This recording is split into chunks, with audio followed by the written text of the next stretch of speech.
नमस्कार, जय हिंद। उम्मीद करता हूँ सब कोई स्वस्थ होंगे, मस्त होंगे, अच्छे होंगे। आज हम बात करेंगे भारत ने संयुक्त राष्ट्र सुरक्षा परिषद में एक बार फिर से वीटो पावर का मुद्दा क्यों उठाया है। जो संयुक्त राष्ट्र सुरक्षा परिषद होता है, आप तो जानते हैं, इसमें 5 स्थायी सदस्य होते हैं और 10 अस्थायी सदस्य होते हैं।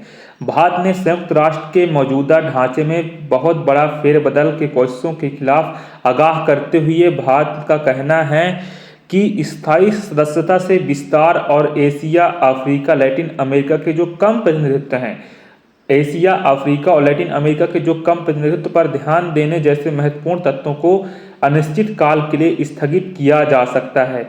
और ये जो कमेंट्स किए गए हैं संयुक्त राष्ट्र में भारत के स्थायी प्रतिनिधि राजदूत पी हरीश ने सोमवार को सुरक्षा परिषद में न्याय संगत प्रतिनिधित्व और भारत सदस्यता में वृद्धि का प्रश्न और विषय पर संयुक्त राष्ट्र महासभा के वार्षिक पूर्ण सत्र में की है। तो किसने किया है, आप लोग सोच सकते हैं। जो पी हरीश जी ने सुरक्षा परिषद में जो एक टॉपिक था, आप लोग इसे नोट कर सकते हैं, न्याय संगत प्रतिनिधित्व और सदस्यता में वृद्धि का प्रश्न। और इस हिसाब से यह एक बहुत ही अच्छा, इनके द्वारा जो सवाल उठाया गया, जो आवाज़ उठाई गई है, वह काफ़ी ज़्यादा अच्छा है। साथ में भारत का कहना है कि यूएनएससी में सुधार की तत्काल आवश्यकता कई दशकों से सामूहिक रूप से दोहराए जाने के बावजूद यह बहुत ही निराशाजनक है। 1965 के बाद से इस संबंध में हमारे पास दिखाने के लिए कोई परिणाम नहीं है। भारत का कहना है कि 1965 के बाद इस संबंध में हमारे पास दिखाने के पास कोई परिणाम नहीं है। जब सुरक्षा परिषद का अंतिम विस्तार केवल अस्थायी श्रेणी में किया गया था, जो सुरक्षा परिषद होता है उसका अंतिम विस्तार केवल अस्थायी श्रेणी में किया गया था और 1965 की सदस्यता 6 निर्वाचित सदस्यों में बढ़ाकर 10 कर दी गई थी। और अंतर सरकारी वार्ता आईजीएन की प्रक्रिया की प्रगति और इशारा करते हुए हरीश जी का जो बयान आया है काफ़ी ज़्यादा अच्छा है। उन्होंने अपनी स्थापना 16 साल बाद आईजीएन एक दूसरे के साथ संवाद के बजाय मुख्य रूप से बयानों के आदान प्रदान तक ही सीमित है, ऐसा भारत का कहना है। और साथ में कोई बातचीत का पाठ नहीं है, कोई समय सीमा नहीं है, कोई निश्चित समय, कोई निश्चित अंतिम लक्ष्य नहीं है। तो इस हिसाब से भारत का यह मुद्दा उठाना काफ़ी ज़्यादा, संयुक्त राष्ट्र सुरक्षा परिषद में यह मुद्दा उठाना काफ़ी ज़्यादा ज़रूरत है, क्योंकि सिर्फ 5 देशों के पास ही वीटो पावर है और जो विकासशील देश हैं उनकी आवाज़ नहीं उठ पा रही है। और भारत को वीटो पावर मिल जाता है तो भारत के लिए एक बहुत बड़ी बात होगी। और साथ में जो विकासशील देश हैं और जो आर्थिक रूप से कमज़ोर देश हैं उनके लिए एक बहुत बड़ी बात होगी, क्योंकि भारत उनकी आवाज़ उठाता रहेगा। साथ में भारत का इस बात पर भी जोर दिया कि आईजीएन में वास्तविक ठोस प्रगति चाहता है, जिसमें जो पाठ आधारित जो वार्ता के अग्रदूत के रूप में सुरक्षा परिषद के सुधार के लिए नए मॉडल के विकास में संबंध प्रगति भी शामिल हो।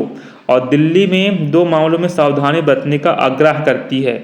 और साथ में जो भारत का कहना है कि जो अनिश्चित अवधि तक इंतजार करने की स्थिति नहीं आनी चाहिए। और साथ में जो कन्वर्जेंस के आधार पर एक समेकित मॉडल के विकास से सबसे समान डिनोमिनेटर का पता लगाने की दौड़ नहीं होनी चाहिए।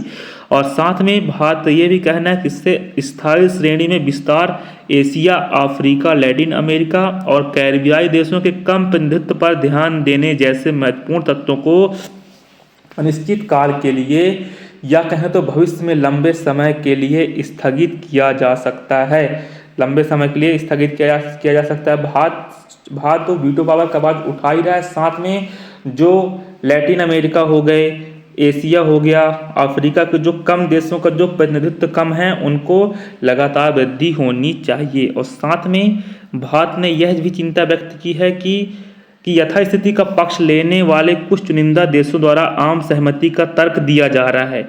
और साथ में उनका तर्क है कि पाठ आधारित वार्ता शुरू करने से हम सभी को हर चीज़ पर सहमत होना चाहिए और निश्चित रूप से हमारे पास गाड़ी को घोड़े के आगे रखने का इसमें अजीब मामला नहीं हो सकता है। साथ में ग्लोबल साउथ के सदस्य के रूप में भारत का मानना है कि प्रतिनिधित्व न केवल परिषद बल्कि पूरे संयुक्त राष्ट्र की वैधता, प्रभावशीलता दोनों के लिए अपरिहार्य शर्त है। जो ग्लोबल साउथ है, ग्लोबल साउथ शब्द का इस्तेमाल आमतौर पर आर्थिक रूप से कम विकसित देशों को संदर्भित करने के लिए किया जाता है और भारत सुरक्षा परिषद में सुधार के लिए वर्षों से चल रहे प्रयासों में सबसे आगे रहा और जिसमें इसकी स्थायी और अस्थायी दोनों श्रेणी में विस्तार शामिल है। जो भारत है, भारत का जो स्थान है वह सुरक्षा परिषद को लेकर काफ़ी ज़्यादा अहम है। भारत को वीटो पावर मिलनी चाहिए। और साथ में जो G4 नेशन हैं, भारत, जर्मनी, ब्राज़ील, जापान, इनके बीच जो एक संगठन है G4 नेशन, उनको भी सामने आना चाहिए और इन देशों को भी वीटो पावर मिलने का हक है। भारत के अलावा ब्राज़ील भी दावेदार है, जर्मनी भी दावेदार है, जापान भी दावेदार है और ये एक दूसरे का समर्थन करते रहते हैं कि जब भी कभी वीटो पावर मिलेगा, किसी भी देश को मिलता है तो वो एक दूसरे का समर्थन करेंगे। और साथ में 21वीं सदी के उपयोग को उपयुक्त नहीं परिषद, भारत का कहना है कि 1945 में स्थापित 15 सदस्यीय परिषद 21वीं सदी के उद्देश्य के लिए उपयुक्त नहीं है और समकालीन भू राजनीतिक वास्तविकताओं को प्रतिबिंबित नहीं करती है। भारत ने इस बार पर जोर दिया है कि यह सही मायने में जो संयुक्त राष्ट्र सुरक्षा परिषद में स्थायी सीट पाने का अधिकार है। इस साल सितंबर में संयुक्त राष्ट्र के ऐतिहासिक भविष्य के शिखर सम्मेलन में अपने संबोधन में भारत के प्रधानमंत्री ने इस बात का जोर दिया था कि वैश्विक शांति और विकास के लिए वैश्विक संस्थानों में सुधार आवश्यक है और सुधार प्रासंगिकता की कुंजी भी है। तो दोस्तों, इस तरह भारत का कहना है, जो एक बहुत बड़ी बात है। वीटो पावर सिर्फ सीमित देशों तक ही है और बहुत भी देशों को मौका नहीं मिल रहा है वीटो पावर मिलने का अधिकार। भारत, जापान, ब्राज़ील, जर्मनी और भी देशों को है। तो उम्मीद करता हूँ वीडियो पसंद आई होगी, ना भी आई होगी तो आप लोग एक बार बातें कर लीजिएगा। धन्यवाद, टेक केयर, जय हिंद, जय भारत। 2024 सिर्फ आपका है, 2024 को आप फोड़ दीजिए। All the best, best of hard work, take care yourself, happy journey for your generation. Thank you.